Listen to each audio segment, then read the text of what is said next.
রাতের আকাশে যে ৭টি দীপ্তিমান তারা জানো কি? সেগুলো শুধু তারা নয়, তারা হলেন ৭ ঋষি, যারা যুগ যুগ ধরে ভারতের আধ্যাত্মিক ইতিহাসে পালন করে চলেছেন এক অনন্ত কর্তব্য। তাদের নিয়েই গঠিত সপ্তর্ষি মণ্ডল।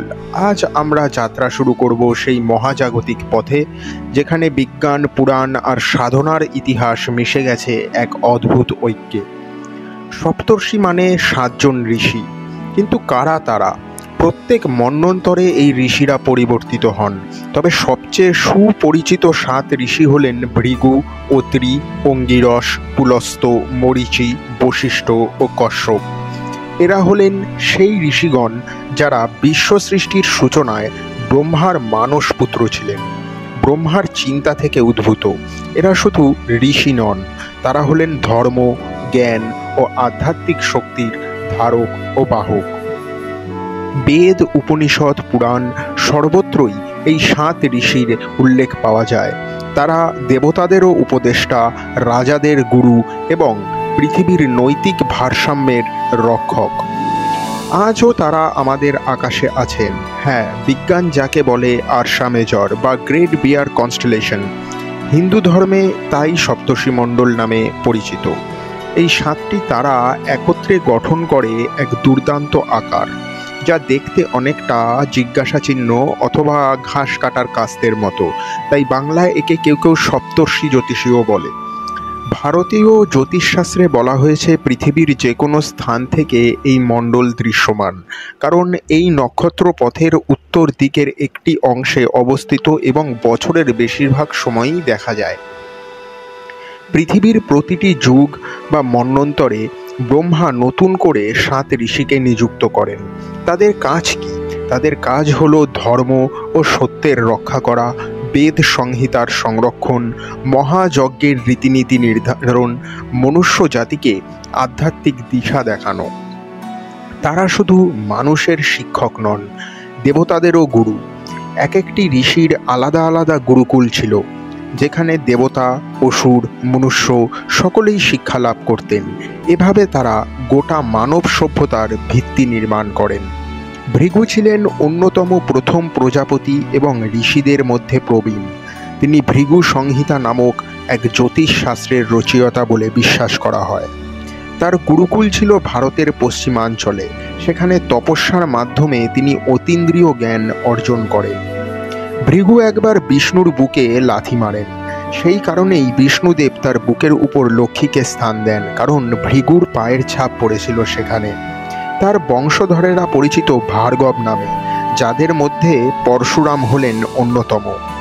অত্রি ঋষি ছিলেন তপস্যার প্রতীক। তার পত্নী ছিলেন মহাসতী অনুসূয়া, যিনি ছিলেন চিরশুদ্ধা। অত্রি গৃহে জন্ম নিয়েছিলেন ত্রিমূর্তির অবতার ব্রহ্মা, বিষ্ণু ও মহেশ্বর একত্রে দত্তাত্রেয় রূপে। তার গুরুকুলে শিক্ষা দিতেন ধ্যান, যোগ ও আত্মজ্ঞানের বিষয়। তার শিষ্যরা ছিল ধ্যানে সিদ্ধ ও ধ্যানযোগে নিপুণ। মরীচি ছিলেন ব্রহ্মার মানস পুত্র। তিনি ছিলেন আলোকের প্রতীক এবং ঋষিদের মধ্যে প্রজ্ঞাবান।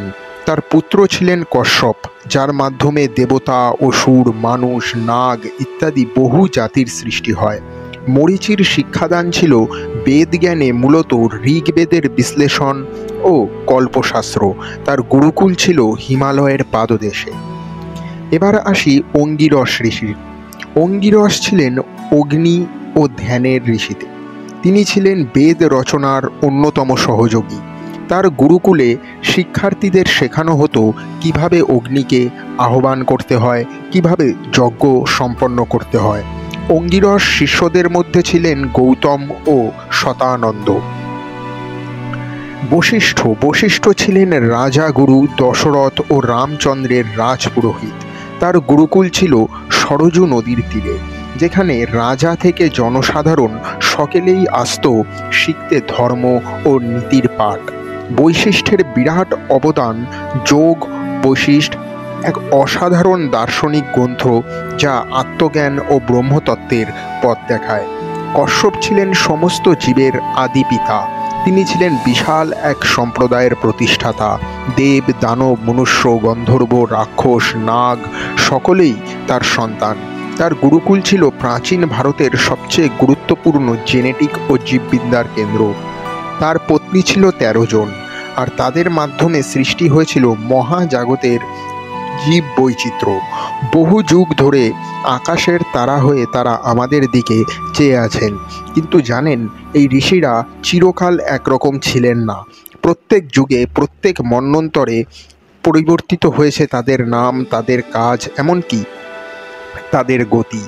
মন্বন্তর হলো এক একটি দীর্ঘ যুগের নাম, যেখানে একজন মনু মানব জাতিকে পথ দেখান। প্রতিটি মন্বন্তরে আলাদা আলাদা সপ্তর্ষি নিযুক্ত হন। বর্তমান কল্পে 14টি মন্বন্তরের কথা বলা হয়েছে। আমরা এখন আছি 7ম মন্বন্তরে, যার মনু হলেন বৈবস্বত মনু।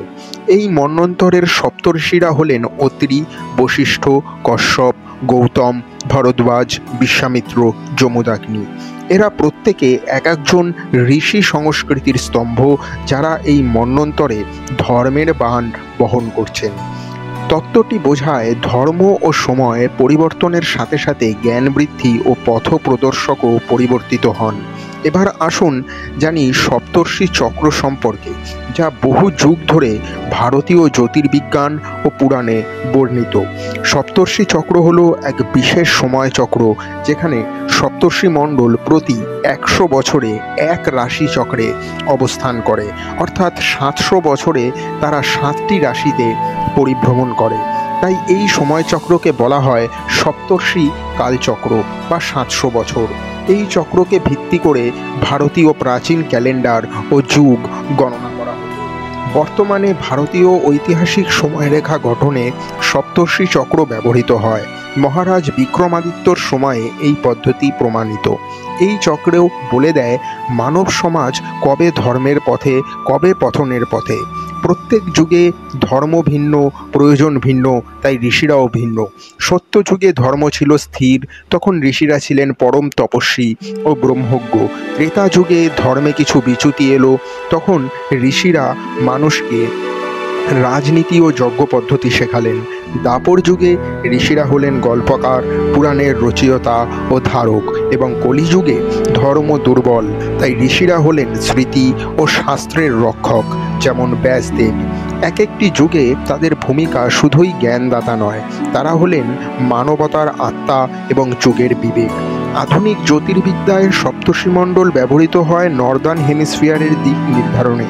উত্তর দিকে নির্ধারণে ধ্রুবতারা এবং সপ্তর্ষিমণ্ডল অবিচ্ছেদ্য অংশ। আকাশে তাদের অবস্থান দেখায় ধর্ম কোথায়, গণিত কোন দিকে, এবং আমাদের স্থান কি এই মহাবিশ্বে। তারা আজও আকাশে চলছে, যুগ বদলালেও তারা বদলান না, তারা রয়ে যান ধর্মের জ্যোতি, জ্ঞানের দ্বীপ, নৈতিকতার দিকচিহ্ন হয়ে। প্রত্যেক সন্ধ্যায় যখন তুমি আকাশের দিকে চাও, সেই 7টি আলোক বিন্দু যেন মনে করিয়ে দেয় পথ হারালে ভয় নেই, তোমার ঋষিরা জেগে আছে। তারা শুধু পুরাণের চরিত্র নয়, তারা আমাদের ভিতরে এক অদৃশ্য আলো, যে আলো দেখায় কে তুমি আর কেন জন্মেছিলে। তাই মনে রেখো, যদি কখনো তুমি নিজেকে হারিয়ে ফেলো, তবে ফিরে তাকাও উত্তরের আকাশে, সেখানে 7 ঋষির চোখ এখনও তোমাকে দেখছে। ধীরে ধীরে আকাশে সপ্তর্ষিমণ্ডল জ্বলে উঠছে।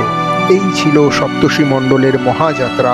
আপনিও যদি এই গায়ন যাত্রায় সাথী হতে চান, তাহলে সাবস্ক্রাইব করুন, শেয়ার করুন এই ভিডিওটি, কারণ আমরা এরকম পুরাণ ভিত্তিক ভিডিও আপনার জন্য আবার নিয়ে আসবো। হরে কৃষ্ণা।